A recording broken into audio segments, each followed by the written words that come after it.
가을의 끝자락이었다. 낙엽이 내리던 날, 서울 외곽의 작은 동네, 오래된 은행나무 가로수 밑으로 낙엽이 쌓여 있었다. 유진은 그 길을 천천히 걸었다. 남편이 세상을 떠난 지 6해, 손에는 얇은 장바구니, 안에는 갓 구운 단팥빵 2개와 커피 한 병이 들어있었다. 그녀는 여전히 남편이 좋아하던 단팥빵을 습관처럼 사곤 했다. 혼자 먹으면 덜 외롭거든요. 혼잣말을 하며 미소를 지었지만 그 웃음은 오래 머물지 못했다. 하루는 느리게 흘러가고 저녁은 너무 빨리 찾아왔다. 아들은 대기업 부장으로 바빴고 딸은 결혼해서 조금 떨어진 곳에 살고 있다. 연락이 뜸했다.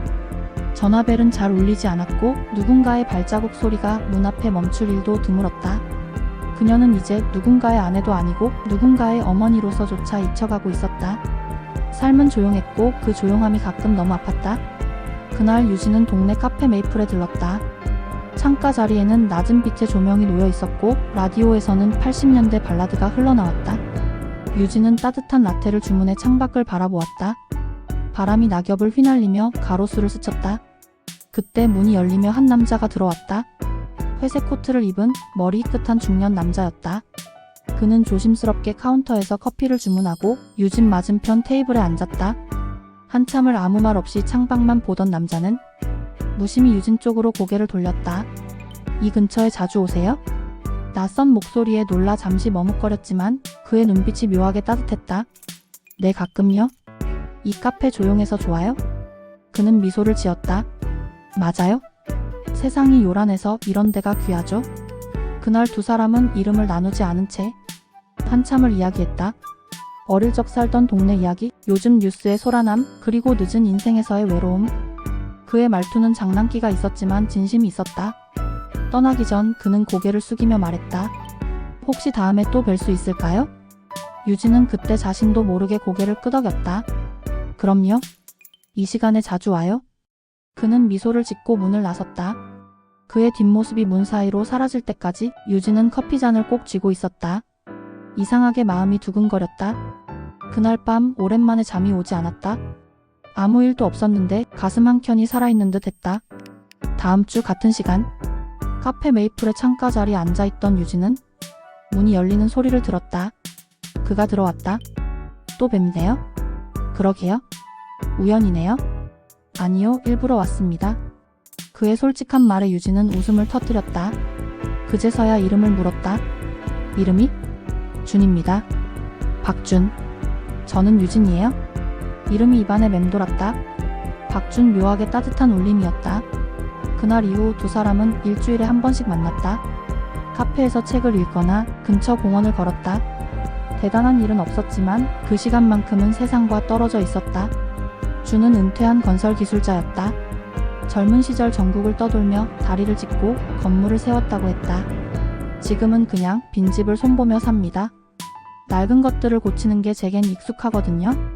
유진은 웃으며 말했다. 그럼 제 마음도 고쳐주시겠네요? 준은 고개를 끄덕였다. 그럴 수 있다면 정말 좋겠네요. 둘의 대화는 느렸지만 깊었다. 마치 오래된 음악처럼 마음에 스며들었다. 그의 겨울 눈이 내렸다. 둘은 카페 대신 공원으로 나갔다. 벤치 위에 앉아 유진은 장갑 낀 손으로 준의 팔에 살짝 기대었다. 이상하네요. 눈 오는 날 이렇게 기분이 좋긴 처음이에요. 같이 보는 눈이라 그런가 봅니다. 준이 내민 손에는 작은 종이 상자가 있었다. 열어보니 낡은 은반지 한 쌍이 들어있었다. 내가 만든 겁니다. 손재주가 있어서요? 유진은 놀라며 물었다. 이걸 왜 나한테? 그냥 당신이 웃는 걸 보고 싶어서요. 눈송이가 두 사람의 어깨 위로 떨어졌다. 유진은 오랜만에 미소 지었다. 그 미소에는 젊은 시절의 빛이 있었다. 그날 밤 그녀는 혼자서도 행복했다. 누군가가 자신을 기억하고 누군가가 자신을 기다려준다는 사실이 그녀를 살게 했다. 유진은 그날도 준과 함께 늦은 오후 산책을 나섰다. 바람이 부는 길목마다 낙엽이 흩날렸고 그들의 발자국이 그 위에 부드럽게 스쳤다. 이렇게 걷는 게 좋네요. 같이 걸으니까요. 그 말 한마디가 유진의 마음 한구석을 따뜻하게 덮었다. 그런데 다음날 아침 시장에 나갔을 때 이웃 아주머니들의 시선이 이상하게 느껴졌다. 요즘 누구랑 자주 다니시더라? 그 나이에 연애를 해도 되는 건가 몰라? 소근거림은 바람보다 차가웠다. 유진은 아무 말도 하지 않았다. 집으로 돌아오는 길 가슴 어딘가가 서늘했다. 그날 저녁 아들 경민이 전화를 받았다. 엄마, 무슨 소문이 돌던데 사실이에요? 무슨 소문? 엄마가 어떤 남자랑 자주 다닌다던데 그게 사실이냐고요? 유진은 잠시 침묵했다. 그래, 맞다. 그 사람 좋은 분이야? 엄마, 제발 그만두세요. 아버지 돌아가신 지 얼마나 됐다고 그래요? 그게 왜 죄가 되니? 엄마, 세상이 그렇게 만만하지 않아요? 경민의 목소리는 단호했고 냉정했다. 통화가 끊긴 뒤 유진은 손에 쥔 전화기를 내려놓지 못했다. 내가 잘못한 걸까? 그녀의 마음속에서 자책과 분노가 동시에 일었다. 며칠 뒤 준은 유진의 집 앞에서 그녀를 기다렸다. 그는 유진의 얼굴을 보자마자 눈치를 챘다. 무슨 일 있었죠? 사람들이 우리 얘기를 하네요. 준은 천천히 고개를 끄덕였다. 그럴 줄 알았어요? 하지만 괜찮아요? 우리만 괜찮으면 되잖아요? 유진은 그 말을 믿고 싶었다. 하지만 다음날 딸 서연이 집에 찾아왔다. 엄마, 솔직히 말씀해주세요. 그 사람 정말 만나세요? 그래? 엄마답지 않아요? 엄마는 늘 단정하고 남들 시선 의식하셨잖아요? 그래서 너무 오래 외로웠어? 유진의 목소리는 떨렸다. 너희 아버지 떠나고 나서 나도 같이 죽은 줄 알았다. 그런데 그 사람이 다시 살게 해줬어? 유진의 목소리는 떨렸다. 너희 아버지 떠나고 나서 나도 같이 죽은 줄 알았다. 그런데 그 사람이 다시 살게 해줬어? 서연은 아무 말 없이 눈을 돌렸다. 엄마, 세상이 엄마처럼 순하지 않아요? 그 사람한테 상처받을 수도 있어요? 그럼 그때 울면 되지. 유진의 눈가에 눈물이 맺혔다. 적어도 아무것도 느끼지 못하는 인형으로는 살고 싶지 않아? 그의 아들 재현이 찾아왔다. 한편 준에게도 폭풍이 몰아쳤다. 34, 도시의 건축회사에서 일하는 젊은 남자였다. 아버지, 그분이랑 정말 관계 있으세요? 그래. 그분은 내 삶에 다시 온 봄 같은 사람이야. 어머니 돌아가신 지 얼마나 되었다고 그래요? 그래서 더 외로웠다. 재현은 숨을 고르며 말했다. 아버지, 이건 단순한 문제가 아니에요? 그분 자식들도 반대할 거고 세상은 곱게 안 봐요? 준은 힘주어 말했다. 그래도 나는 사랑하고 있다. 재현은 한참 동안 아버지를 바라보다가 낮게 한숨을 내쉬었다. 어릴 땐 아버지가 강인한 사람이라 생각했어요. 그런데 지금 보니 그냥 외로운 사람이네요. 준은 미소 지었다. 그래, 그게 맞다. 사람은 나이 들어도 외로움엔 약하더라. 재현은 문을 나서며 조용히 말했다. 그래도 그분을 직접 뵙고 판단하겠습니다. 그날 이후 사람의 관계는 얽히기 시작했다. 유진, 준, 그리고 그들의 자식들. 서로의 세대가 다르고 사랑의 무게가 달랐다. 그러나 한 가지는 분명했다. 그들 모두가 사랑 때문에 흔들리고 있었다. 겨울 초입 찬 바람이 유진의 볼을 스쳤다. 그녀는 며칠째 준의 전화를 받지 않았다. 자식들의 시선, 이웃의 말, 그 모든 것이 무겁게 눌러왔다. 이 사랑을 계속하면 모두를 잃게 될 거야. 그날 준이 직접 찾아왔다. 유진 씨, 왜 연락이 안 돼요? 준 씨, 미안해요. 이제 그만합시다. 무슨 소리예요? 이건 우리만의 일이 아니에요? 내 자식들, 당신 아들 모두 상처받고 있어요? 준은 잠시 아무 말도 하지 않았다. 그의 눈빛이 흔들렸다. 사랑이 잘못인가요? 아니요. 하지만 때론 사랑도 죄가 될 수 있어요. 그녀의 목소리는 작았지만 단호했다. 준은 깊게 숨을 들이마셨다. 그럼 내가 떠나겠습니다. 준 씨, 괜찮아요? 당신이 편해야 하니까. 그가 돌아서는 순간 유진은 손끝이 얼어붙는 듯 했다. 잡고 싶었지만 그럴 용기가 남지 않았다.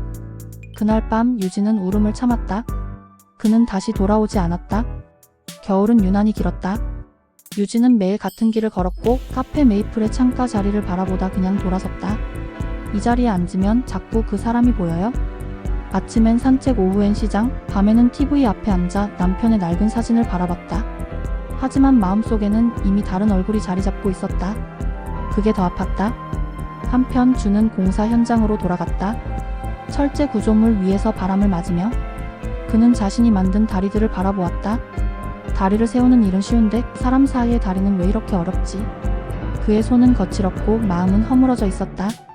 그의 곁엔 아무도 없었다. 전화벨은 울리지 않았고 마음은 텅 비어 있었다. 그 사이 준의 아들 재현은 아버지의 변화를 지켜보고 있었다. 그는 늘 강하던 아버지가 그토록 초라한 눈빛을 하고 있는 걸 처음 봤다. 아버지, 그분을 정말 사랑하셨나요? 주는 잠시 웃었다. 그래, 내 남은 생을 걸 만큼. 그런데 왜 헤어졌어요? 그 사람 자식들이 나보다 더 두려워했겠지. 재현은 아무 말도 하지 못했다. 그는 회사에서 프로젝트를 진행하며도 문득 그 여자의 얼굴이 떠올랐다. 아버지가 그토록 그리워하던 사람. 그는 알 수 없는 연민을 느꼈다. 며칠 뒤 재현은 용기를 내어 유진의 집을 찾아갔다. 아버지를 위해서 온 게 아닙니다. 저 자신을 위해 왔어요. 유진은 놀란 눈으로 그를 바라봤다. 유진은 재현에게 죄송하지만 우리는 만나지 않는 게 좋아요? 아버지가 요즘 거의 말을 안 하십니다. 일도 손에 안 잡힌다고 하시더군요. 유진은 눈을 피했다. 그녀의 손끝이 떨리고 있었다. 그분 괜찮으신가요? 그 말을 아직 마음에 계시다는 뜻이죠? 재현은 조용히 고개를 숙였다. 저도 이제 이해합니다. 사랑은 나이가 아니라 용기로 남는다는 걸. 그는 그렇게 돌아갔다. 유진은 문 앞에 한참을 서 있었다. 눈물이 볼을 타고 흘러내렸다. 시간이 흘렀다. 봄이 오자 유진은 동네 복지관에서 봉사를 시작했다. 할머니들을 손을 잡으며 그녀는 마음의 빈자리를 조금씩 메웠다. 날 오후 복지관 앞에서 익숙한 목소리가 들렸다. 유진 씨? 돌아보니 준이 서 있었다. 얼굴은 더 수척했지만 눈빛은 여전했다. 이제 괜찮으세요? 괜찮을 리가 있나요? 하지만 살아있잖아요. 그들은 마주 앉아 그동안의 시간을 조심스레 나누었다. 준이 말했다. 이젠 누구의 눈치도 보지 맙시다. 우리 자식들이 용서할까요? 안 해도 돼요? 우린 서로 용서하면 됩니다. 유진의 눈이 흔들렸다. 그리고 조용히 고개를 끄덕였다. 그럼 이번엔 내가 당신 손을 잡을게요. 그녀의 손이 준의 손등 위에 닿았다. 봄바람이 불었다. 나뭇가지 사이로 햇살이 스며들었다. 그날 그들은 오래도록 벤치에 앉아 있었다. 아무 말도 하지 않았지만 서로의 손은 쉽게 놓이지 않았다. 유진과 준이 다시 함께 걷는 모습은 곧 마을의 화제가 되었다. 시장은 물론 마을 복지관에서도 그들의 이야기가 떠돌았다. 나이에 맞지 않게 저러고 다닌다더라. 손자 있는 사람이 저래도 되나? 유진은 처음엔 웃어넘기려 했다. 하지만 등 뒤에서 들리는 속삭임은 날마다 깊게 파고들었다. 그녀의 며느리 수경 역시 그 소문을 들었다. 어머니 정말이에요? 그분이랑 다시 만나신다는 게? 유진은 잠시 눈을 감았다. 그래. 미안하지만 그게 내 진심이야. 손자도 이제 5살인데. 그래서 더 외로워. 누군가의 온기가 필요했어. 수경의 눈이 커졌다. 사람들이 어머니 욕해요? 우리까지 다 욕먹어요? 유진은 그 말을 들으며 조용히 말했다. 사람들 눈보다 내 마음이 더 중요해. 너희 아버지 이제 내 인생에 남은 시간은 나를 위해 살고 싶은 줄 알았다. 그 말은 수경의 마음에 돌처럼 떨어졌다. 그녀는 더 말하지 못하고 돌아섰다. 재현은 준을 바라보며 복잡한 감정을 느꼈다. 아버지, 이제 그분과 정말 다시 만나신 거예요? 그래. 누군가를 사랑한다는 건 포기하지 않는 거더군. 재현은 한숨을 쉬었다. 이젠 저도 말릴 수 없겠네요. 다만 상처받지 않길 바랍니다. 준은 미소를 지었다. 내 나이에 무슨 상처가 남겠니? 이미 다 흉터뿐인 인생인데. 하지만 그 흉터 속에도 그는 여전히 유진의 손길을 느꼈다. 그녀가 주었던 따뜻한 차 한 잔, 그녀가 닦아준 손등의 상처. 그 모든 것이 그의 마음속을 다시 데웠다. 그들의 관계가 다시 알려지자 아이들은 더 강하게 반대했다. 유진의 아들은 결국 찾아와 목소리를 높였다. 엄마, 우리 아빠한테 미안하지도 않아? 이건 배신이에요? 배신이라니? 아버진 이미 떠나셨어? 난 이제 살아있는 사람으로 살아야 해. 그래서 낯선 남자랑 손잡고 다니는 게 살아있는 거예요? 그 말에 유진은 가슴이 찢어졌다. 하지만 그녀는 눈을 피하지 않았다. 그래, 그게 살아있는 거야? 사랑이 없는 삶은 죽은 거니까. 아들은 말없이 문을 박차고 나갔다. 그 문소리가 너무 커서 유진의 눈물이 터져 나왔다. 그날 밤 준은 그녀의 집 앞에서 기다렸다. 그녀는 문을 열자마자 그의 품에 안겼다. 나 이제 지쳤어요, 준씨. 괜찮아요? 내가 버틸게요. 세상이 너무 차가워요. 그럼 내가 당신의 따뜻한 담요가 되어줄게요. 그러나 시간이 갈수록 유진의 가족과의 관계는 완전히 끊어졌다. 손자마저 더 이상 찾아오지 않았다. 유진은 아무 말도 하지 않았지만 밤마다 빈 거실에서 사진을 바라봤다. 내가 잘못한 걸까? 그녀는 자신을 탓했다. 하지만 주는 그런 그녀를 끌어안으며 말했다. 당신이 잘못한 게 아니에요? 사람들이 이해 못할 뿐이에요? 그럼 우리도 잘못된 세상 속에 있는 거겠죠? 그래도 우리는 서로를 이해하잖아요? 그 말에 유진은 조용히 고개를 끄덕였다. 그녀는 그제야 조금 숨을 쉴 수 있었다. 주는 다시 일터로 복귀했다. 한창 시공 중이던 다리의 설계 책임을 맡았다. 새벽부터 밤까지 일했지만 그의 마음은 언제나 유진에게 가 있었다. 그는 점심시간마다 그녀에게 메시지를 보냈다. 오늘 바람이 좀 세네요? 감기 조심해요? 햇살이 좋아요? 차 한잔 하러 가죠? 그 작은 메시지들 속에서 두 사람은 서로의 일상을 이어갔다. 이젠 세상에 허락이 필요 없었다. 그들만의 조용한 약속이 있었다. 어느 날 재현이 찾아왔다. 그의 얼굴엔 복잡한 표정이 서려 있었다. 아버지, 이렇게 사셔도 되나요?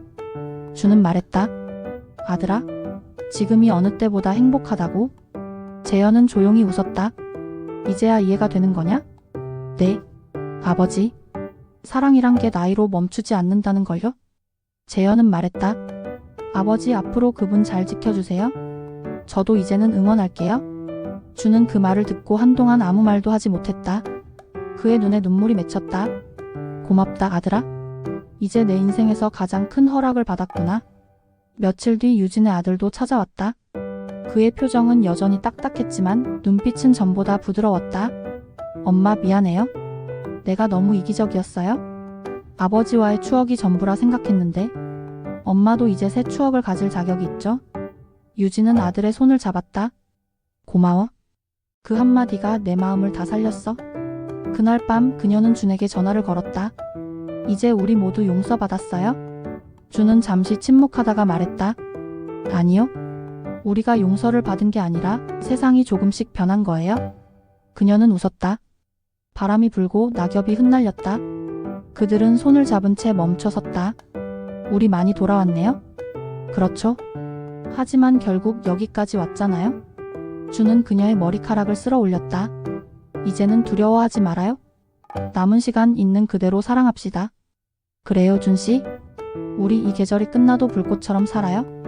그들은 서로를 마주보며 미소 지었다.